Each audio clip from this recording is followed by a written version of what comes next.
बच्चों, इस वीडियो में हम क्लास 10 की फर्स्ट राइट बुक की सेकेंड पोएम पढ़ेंगे, फायर एंड आइस। इसको रॉबर्ट फ्रॉस्ट ने लिखा है और इसके पहले आपने जो फर्स्ट पोएम पढ़ी थी, डस्ट ऑफ स्नो, वो भी रॉबर्ट फ्रॉस्ट ने ही लिखी थी। रॉबर्ट ली फ्रॉस्ट, जो कि इनका पूरा नाम था, ये 20th सेंचुरी के मोस्ट पॉपुलर अमेरिकन पोइट्स में से एक थे।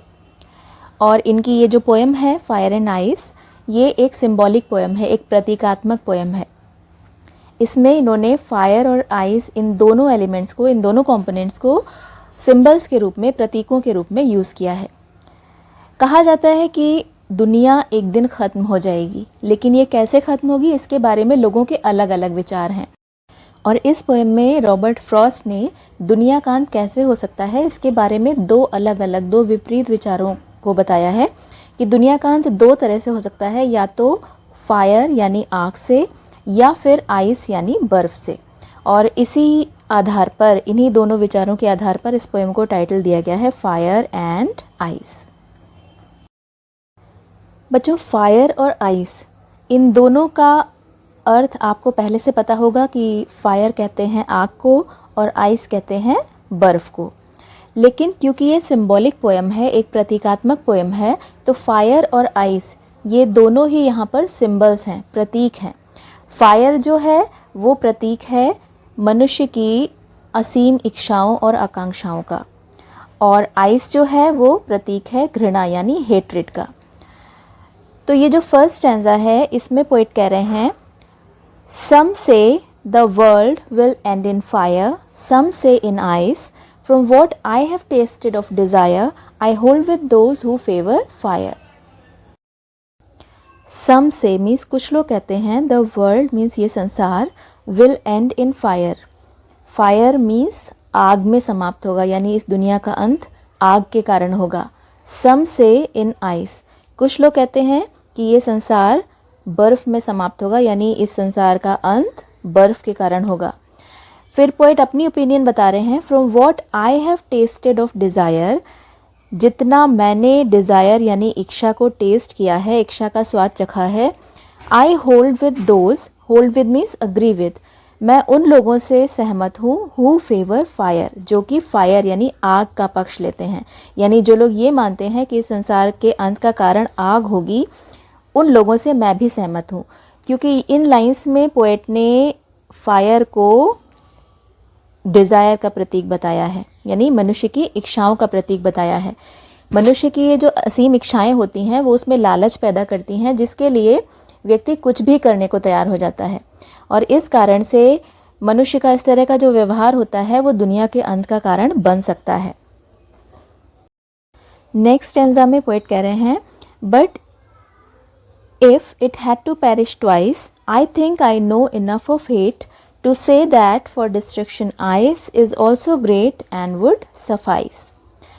But if it had to perish twice, perish means होता है ख़त्म होना या नष्ट होना, और twice means दो बार, दोबारा।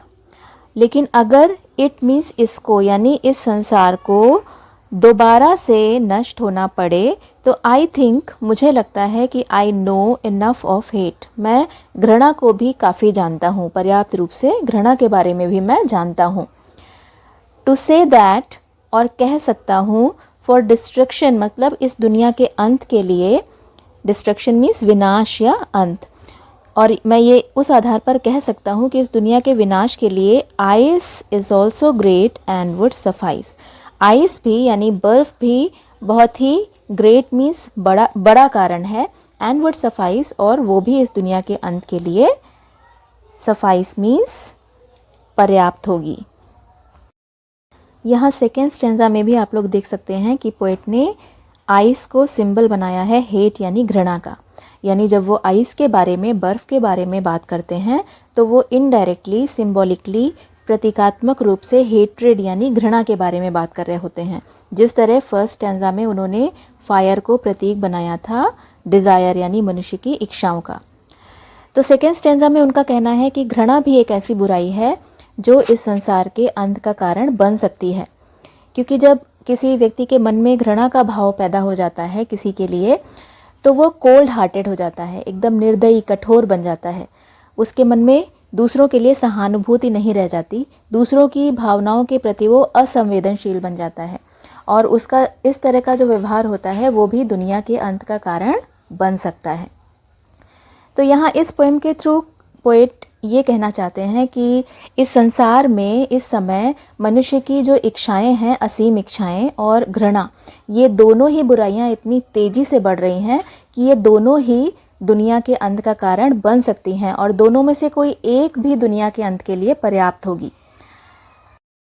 तो अगर हमने अपने इच्छाओं की आग को यानी फायर को और आपस की नफ़रत यानी आइस को बढ़ने से नहीं रोका तो ये संसार नष्ट हो जाएगा, इसका विनाश होगा। और इस तरह फायर या आइस, इन दोनों में से किसी एक के कारण इस दुनिया का अंत हो सकता है या हो जाएगा। ये तो था इस पोएम का एक्सप्लेनेशन। अब इस पोएम की राइम स्कीम भी देख लेते हैं। राइम स्कीम लिखना आपको मैंने लास्ट पोएम में डस्ट ऑफ स्नो में बताया था। इस पोएम की राइम स्कीम देखिए कैसे लिखी जाएगी। फर्स्ट लाइन का लास्ट वर्ड है फायर, इसको हम नाम देंगे ए। सेकेंड लाइन में लास्ट वर्ड है आइस, जो कि फायर से राइम नहीं कर रहा है, तो ये हो जाएगा बी। थर्ड लाइन में लास्ट वर्ड है डिज़ायर, जो कि फायर से राइम कर रहा है, इसलिए हम इसको लिखेंगे ए। फिर नेक्स्ट लाइन का लास्ट वर्ड भी है फायर, जो कि ऊपर से डिज़ायर और फायर से राइम कर रहा है, तो इसको भी हम लिखेंगे ए। तो इस स्टैंजा की राइम स्कीम हो जाएगी ए बी ए ए। फिर अगर पूरी पोएम की राइम स्कीम पूछी जाए तो नेक्स्ट लाइन देखिए, नेक्स्ट लाइन में है ट्वाइस। ट्वाइस जो कि आइस से राइम कर रहा है, ऊपर आइस से राइम कर रहा है, तो यहाँ लिख दिया जाएगा बी। नेक्स्ट लाइन में लास्ट वर्ड है हेट, जो कि ऊपर किसी भी वर्ड से राइम नहीं कर रहा है, इसको नया नाम देंगे सी। नेक्स्ट लाइन में लास्ट वर्ड है आइस, जो कि ऊपर आइस से और ट्वाइस से राइम कर रहा है, तो इसको हम लिखेंगे बी। नेक्स्ट लाइन में लास्ट वर्ड है ग्रेट, जो कि हेट से राइम कर रहा है, तो इसको हम लिखेंगे सी। और लास्ट वाली लाइन का लास्ट वर्ड है सफाइस, जो कि ऊपर आइस और ट्वाइस से राइम कर रहा है, तो इसको हम लिखेंगे बी। तो अगर पूरी पोएम की राइम स्कीम पूछी जाए तो वो होगी ए बी सी बी। अब इस पोएम का सेंट्रल आइडिया भी देख लेते हैं। The poet refers to the two predictions about how the world will end. Poet इस पोएम में दो प्रिडिक्शंस, दो पूर्वानुमानों के बारे में बताते हैं कि how the world will end, किस तरह से इस संसार का अंत होगा। Some people say, कुछ लोग कहते हैं it will end in fire, इसका अंत आग में होगा। According to others, कुछ दूसरे लोगों के अनुसार it will end in ice, इसका अंत बर्फ में होगा। तो यहाँ पर the poet equates fire with desire. Poet equates means समानता करते हैं फायर की यानी आग की डिज़ायर के साथ, इच्छाओं के साथ। ही सेज, वो कहते हैं that he has tested desire, उन्होंने इच्छाओं का स्वाद चखा है, इच्छाओं को उन्होंने एक्सपीरियंस किया है, इच्छाओं के रिजल्ट को उन्होंने एक्सपीरियंस किया है। एंड ही नोज़, और वो जानते हैं that fire of violent desires, की वायलेंट मीन्स उग्र इच्छाओं की जो आग है, will put the world to an end, वो इस संसार का अंत कर देगी। The poet then equates ice with hatred, इसके बाद पोएट आइस यानी बर्फ की समानता करते हैं हेट्रेड यानी घृणा के साथ। Hatred among human beings will also result in the end of this world. Human beings यानी मनुष्यों के बीच में जो घृणा का भाव है वो भी इस संसार के अंत का कारण बन सकता है, उसका परिणाम भी संसार का अंत हो सकता है। So according to the poet, इसलिए पोएट के अनुसार the world is full of desire and hatred, ये संसार डिज़ायर मीन्स इच्छाओं और हेट्रेड मीन्स घृणा से भरा हुआ है। Both of these are growing with enormous speed, ये दोनों ही इनॉर्मस स्पीड मीन्स बहुत ही तीव्र गति से, बहुत ही तेज़ गति से, आर ग्रोइंग मीन्स बढ़ रही हैं।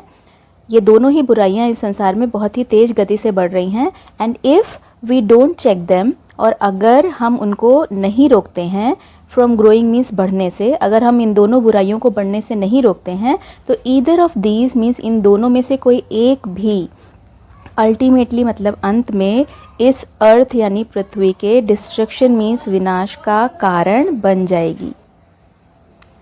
मतलब पोएट के अनुसार ये दोनों ही बुराइयां फायर और आइस, फायर मीन्स डिज़ायर और आइस मीन्स हेट्रेड, ये दोनों ही बुराइयां इस प्रकार की हैं कि इन दोनों में से कोई एक भी इस संसार के विनाश के लिए पर्याप्त है। तो बच्चों, आज इस वीडियो में आपने रॉबर्ट फ्रॉस्ट की पोएम फायर एंड आइस का एक्सप्लेनेशन और इसका सेंट्रल आइडिया पढ़ा। इसके अलावा अगर आपको अपनी इंग्लिश की बुक के और भी चैप्टर्स वीडियो के थ्रू पढ़ने हो तो आपको इस स्क्रीन पर आपके क्लास की प्लेलिस्ट दिखाई दे रही होगी, उस पर आप क्लिक करेंगे तो आपको इंग्लिश की बुक्स के जितने भी वीडियोस मैंने डाले हैं अभी तक वो आपको मिल जाएंगे। और आने वाले वीडियोस अगर आप देखना चाहते हैं तो आप चैनल को सब्सक्राइब कर लें, जिससे आपको आगे अपलोड होने वाले वीडियोस के नोटिफिकेशंस मिलते रहें।